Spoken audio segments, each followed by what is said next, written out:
Magandang araw mga kananay. Another day, another video at another ulam na naman yata ang ating iluluto ngayon mga kananay. Kaya samahan nyo nga ako na magluto ngayon. Namang problema na naman nga ako kung anong uulamin namin ngayon. Sa inaraw-araw nga ay madalas na ito nga ang aking problema. Ang hirap naman talaga nga mag-isip ng uulamin lalo na nga kung low budget ka. At kapag ganitong pecha de peligro na nga ay di alam na nga ang ating uulamin. Ang dakilang tagasagip sa ating mga pangulam ay sardinas at itlog. Eto nga at bumili na nga ako ng sardinas at itlog. At para naman sa dagdag sustansya at dagdag pamparami na nga para magkasya nga rin sa amin ay nagdag nga ako ng kaunting malunggay. Nang maihanda ko nga yung mga kakailanganin ay nagisa na nga ako sa isang kawali ng sibuyas. Kung mapapansin nyo nga ay walang bawang dyan mga kananay. Pasensya na nga kayo dahil wala nga pala kaming bawang, hindi pa ako nakakapamili. Kaya sibuyas na nga lang muna at hindi naman din ako makapunta sa tindahan dahil nga walang magbabantay dito sa dalawang batutang kambal. At nang magisa nga yung sibuyas ay iginisa ko na rin sunod yung kamatis. At nang magisa-gisa nga yung kamatis ay sinunod ko na nga rin ilagay yung sardinas. Mamaya-maya nga ilalagyan natin yan ng tubig. Kaya eto yung lalagyan nga ng sardinas ay nilagyan ko lang ng kaunting tubig dahil may sauce pa nga na natira. At dahil nagisa naman ng mabuti yung sardinas ay ilalagay na rin natin yung tubig. At maglalagay na nga rin tayo dyan ng mga pampalasa. Sa mga pampalasa naman ay naglalagay lang tayo ng asin at seasoning. Pwede rin kayo maglagay dyan ng kaunting paminta kung gusto nyo. Pero ako nga ay hindi na nga maglalagay ng paminta. Kumukulo na nga yung tubig na nilagay natin kanina kaya naman nilagay ko na rin yung dahon ng malunggay. Hahalo-haloin ko lang para lumubog nga sa tubig at para mas mabilis maluto. Kailangan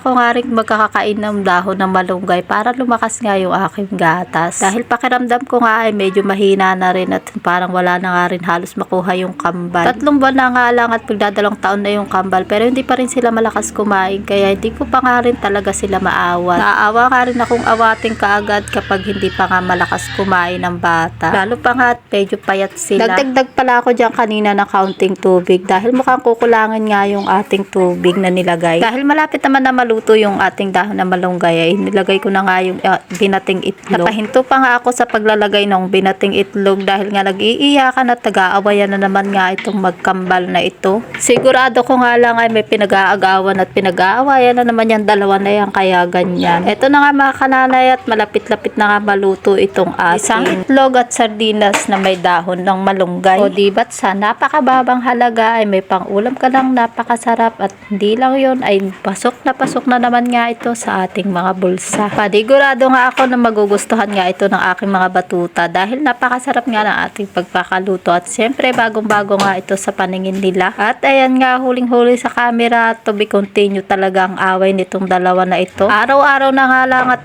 maya talaga ang wrestlingan nitong dalawang batuta na ito. Madalas din talaga na sumasakit ang ulo ko sa kakarinig at naririndi na nga rin yung tenga ko sa iyakan ng mga yan. Sigurado ko lang na yan chocolate na nga yan ang pinag-aawayan ng dalawang yan. Paano ba naman ay binigyan ko na nga sila ng tig-dalawa, naubos na nga niya yung kanya, edi yung isa namang inaagawan niya. Araw-araw at maya nga na ganyan ang senaryo ng aming buhay. Balik nga tayo dito sa aking niluluto mga kananay. Luto na nga itong aking ginisang itlog at sardinas na may dahon nga ng malunggay. At eto na nga mga kananay, ready to serve na nga itong ating niluto. Sa tingin pa nga lang ay matatakam ka na. Tamang-tama nga lang din ang ating pagkakaluto. Sa totoo lang ay naparami rin talaga kami ng kain dyan mga kananay. Kaya subukan nyo na rin at nang matikman nyo rin. At maiba-iba rin naman ang luto ninyo sa itlog at sardinas. At syempre pa dapat hindi kinakalimutan na magpapasalamat sa Panginoon sa mga biyayang natatanggap natin sa araw-araw. Kaya naman, thank you Lord sa mga pagpapala. At hanggang dito na lang muna mga kananay. Salamat po sa inyong panonood at nawa ay pagpalain tayo ng ating Panginoon.